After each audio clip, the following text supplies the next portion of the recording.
شنونده های نهایت گرامی، برنامه دم بدم است. مهمان برنامه ما بانو اسما است و انشالله یک 3-4 سال بعد بخیر آروسیام میکنه.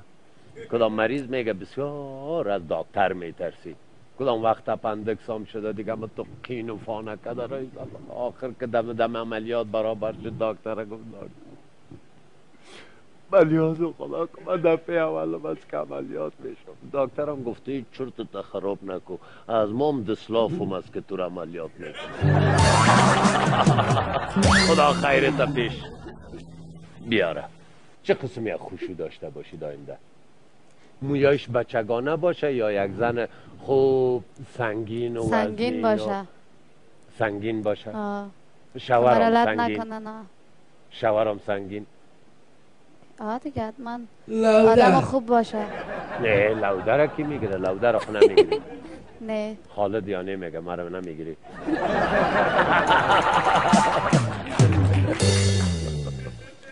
خب قدش برابر قدت باشه دیگه.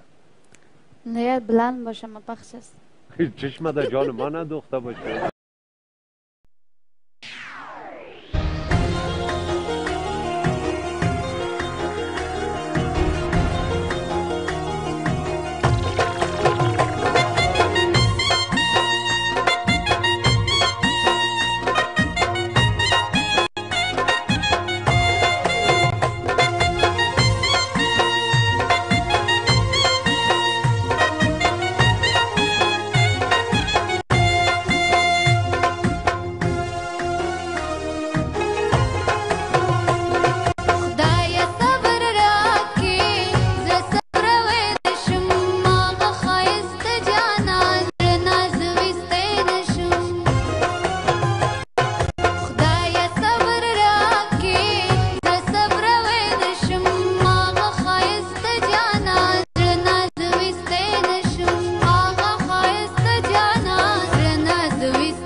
های نهایت گرامی، برنامه دم بدم است. مهمان برنامه ما بانو اسما است و انشالله یک 3-4 سال بعد بخیر آروسیام میکنه. کدام مریض میگه بسیار از دکتر میترسی، کدام وقت اپندکس هم شده دیگه تو قین و فانه که داره آخر که دم عملیات